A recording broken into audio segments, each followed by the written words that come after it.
Hello guys! Welcome. Collective reading tayo ngayon. So, tingnan natin kung ano yung energy ng person mo. Be open-minded po, hindi po halos lahat makaresonate. Thank you nga po pala sa mga nagsusubscribe, sa mga bumabalik. Maraming pong salamat. Give me the message. Ano yung energy ng person mo? Para to sa mga no-contact situation. Give me the message.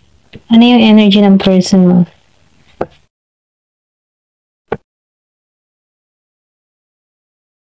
Give me the message. Ano yung energy ng person mo?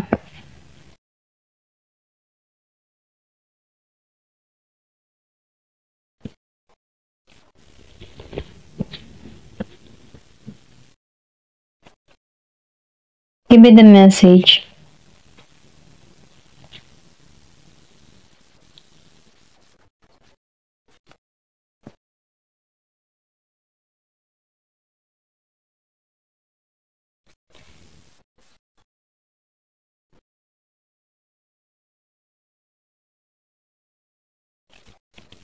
Meron akong nakikita dito ng Scorpio, Cancer, and Pisces. Meron ding Sagittarius. Meron rin ako nakikita ng Leo, Aries.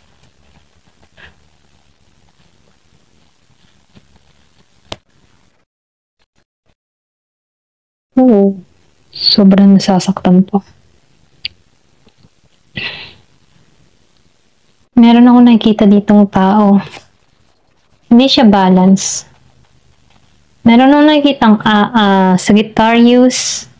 Meron ding Gemini. Merong Libra and Aquarius. Meron din akong nakikitang Virgo, Capricorn, Taurus.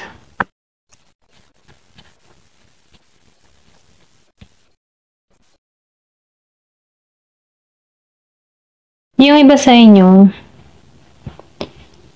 nakikita ko dito na meron dito hindi pinagtuunan ng pansin. Ikaw yung tipo ng tao na minahal mo talaga to. Ito rin nakikita ko, no? Minahal mo to pero hindi kanya sineryoso, hindi kanya pinagtuunan ng pansin. Meron pang babali, walang ginawa tong tao na to sa'yo. Yung iba sa inyo, no, handa ka rin makipagkasundo dito before. Pero ganun pa man, meron akong nakikita dito na nabaliwala. Or pwede rin ikaw, binabaliwala mo na to ngayon. Kaya ganito yung nararamdaman niya ngayon, hindi siya balanse. Meron akong nakikita dito ang gusto na makipag-ayos. Gustong makipagkasundo. Gustong tapusin na yung away, yung gulo. Okay? Maalin sa inyong dalawa dito, ito rin nakikita ko, meron dito ang gustong makipagkasundo, gustong makipag-ayos. So, nakikitaan ko dito, napabayaan yung connection. Hindi siya balance dito, meron ditong hindi balance, especially kay Sagittarius. Hindi siya balance dito, or pwede rin nakaramdam siya dito ng hindi siya inangat dito, hindi siya lumago dito, hindi rin siya bumalansi dito. Pwede nung nagsasama pa sila dito, hindi okay yung connection, kaya hindi niya naranasang inangat siya.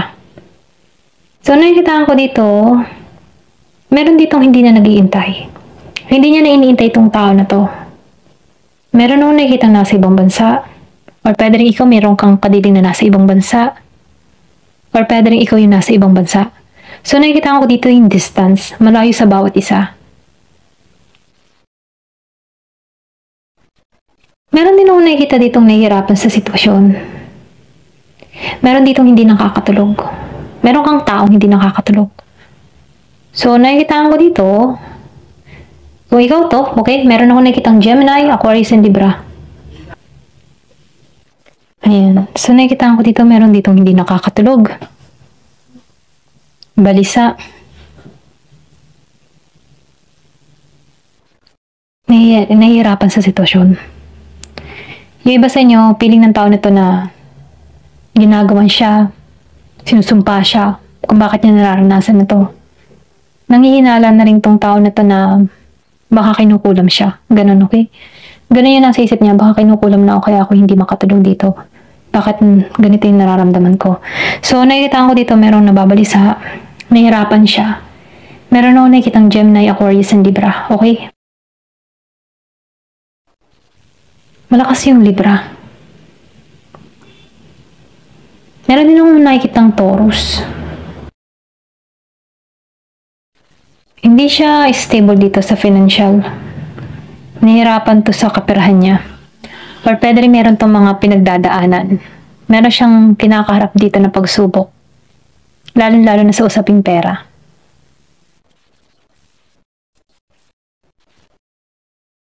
Pero ganun pa man pinagsisikapan niya tong maituwid.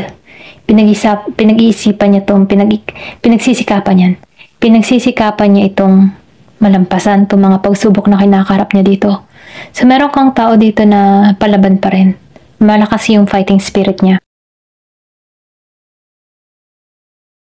Yung iba sa inyo, madamot to sa'yo. Ito lang nakikita ko. Pinagdadamutan ka nito pagdating sa pera. Iba sa inyo kung may anak kayo ng tao na to, hindi ito nagbibigay. Hindi siya nagbibigay ng kanyang sustento. Madamot siya dito, arugante, makasarili. Sarili niya lang yung iniisip niya dito. Pagdating sa'yo, ang damot niya. Ganun. Kaya to madamot dahil wala naman siyang maibigay.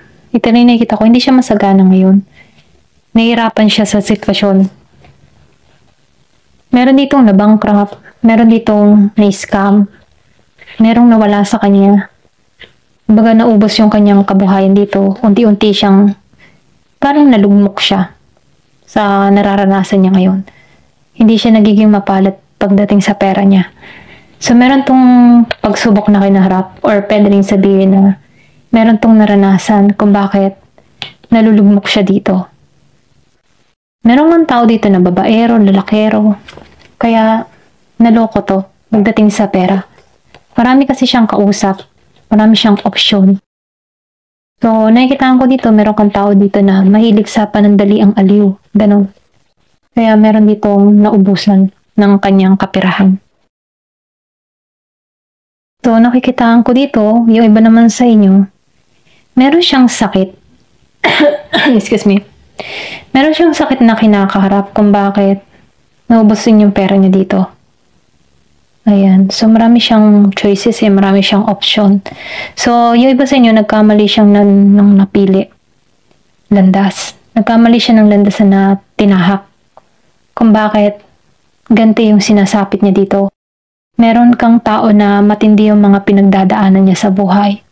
Nahihirapan siya sa sitwasyon. Lalo-lalo na sa pera niya. So, nakikitaan ko dito na papabayaan na rin niya yung sarili niya. Pwedeng bumagsak yung katawan, pwedeng nangayayat, or pwede rin tumanda, ganun. So, nakikitaan ko dito na mahina siya dito ngayon. Malungkot to, nawawala ng pag-asa. Hindi na siya katulad dati na energetic, positive. So, yung pinagdadaanan niya ngayon, ito yung humihila sa kanya kung bakit yung energy niya dito, lugmok, malungkot. Ayan. So, nakikitaan niya dito na walang bagong simula na naghihintay sa kanya. Kaya dito, gusto niya makipagkasundo dito pero may pambabaliwala. Pwedeng binaliwala mo na to. Gusto niya makipagkasundo sa'yo, kaya lang ikaw, yung iba sa'yo naging logic ka na lamang dito Ramdam mo dito na walang pag-angat na mangyayari, kaya iniwasan mo to. Hindi mo na to iniintay. Ayan, ito lang nakikita ko.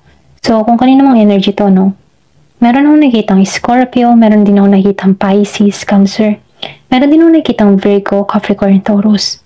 Meron din akong nakikitang Aries, Leo, Sagittarius. Malakas yung Leo, malakas yung Taurus. Meron akong nakikitang Year of the Snake, Year of the Dragon. So, nakikitaan ko dito, meron kang tao dito na nahihirapan talaga siya sa sitwasyon. Meron mga matitinding pinagdadaanan. Kaya nang wala ka na naman dito, ito na yung nakikita ko. Wala ka na sa issue niya. Kung magalabas ka na sa issue niya, ganun. Ganun yung energy. So, nakikitaan ko lang dito, itong tao mo, malaki yung pagpapabayaan niya sa sarili niya. Hindi siya matagumpay ngayon. Ito lang yung nakikita ko. Kung kanino mga person to, Ito na yung nakikita ko dito.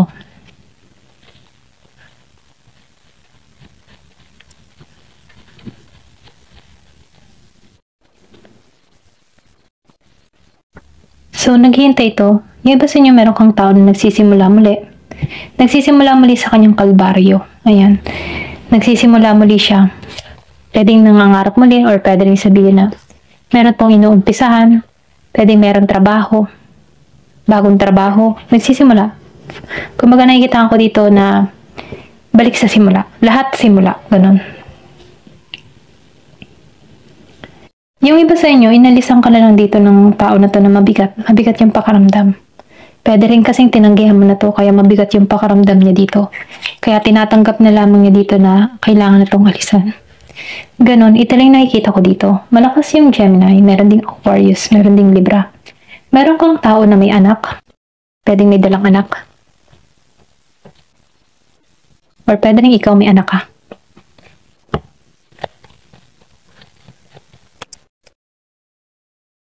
Meron ako nakikita ditong transformation. Yung iba sa inyo may pagbabago na nangyayari. So, merong Pluto. So, nakikita ko dito yung malaking transformation na nangyayari sa'yo. Bigla ang pagbabago.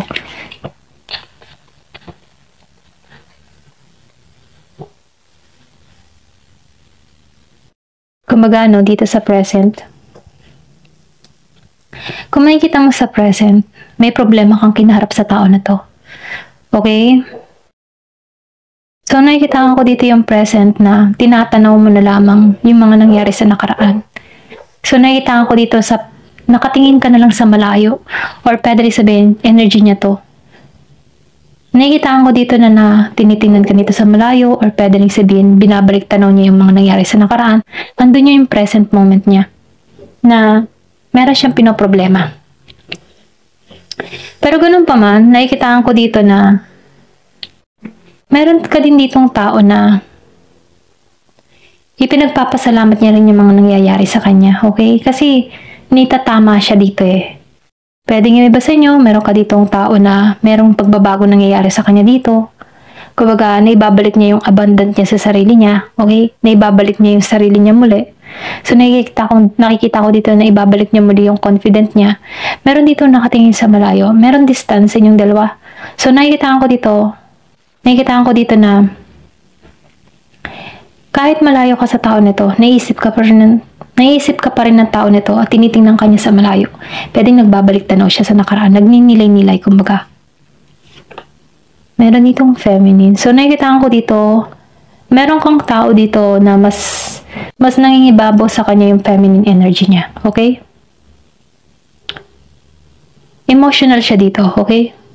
So, nakikita ko dito medyo emotional tong tao mo. Or pwede rin ikaw to. Andun yung emotion mo na kung saan pinatatatag mo yung sarili mo. Bukas yung third eye chakra mo. So, nakikita ko dito na andun yung passion mo. Or pwede rin sabihin na nagtatagumpay ka dito sa pagsubok na ito. Okay? So, meron separation. Yung sinabi ko kanina, inisip ka ng tao nito. So, lumalabas longing, miss ka ng tao na to. Sa pagkakalayo-layo niya ng tao nito, doon niya naramdaman na mahalaga ka rito. Okay? Kaya dito, sa present moment niya, nakatanaw siya sa malayo, iniisip ka ng tao nito. So, gusto ng tao nito na maging abundant, or pwede rin sabihin maging abundant kayong dalawa. Kaya lang, merong separation na nangyayari sa inyo dito. Okay? Kaya dito, pinagpapasalamat na lang ng tao nito lahat ng mga nangyayari sa kanya. Okay? Iba sa inyo, pwede nagkakaroon dito ng transformation or may pagbabago, tungo to sa pagbabago. Meron itong inaayos sa kanyang sarili. So, nakikitaan ko dito, tinatanggalan niya na yung dark shadow niya, yung mga masasamang gawa.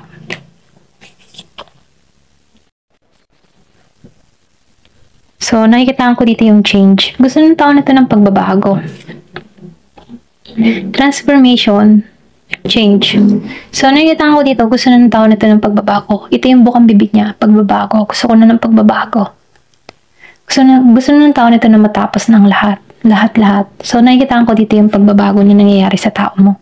Nagkakaroon siya ng realization dahil meron na siyang natapos sa cycle dito. Okay?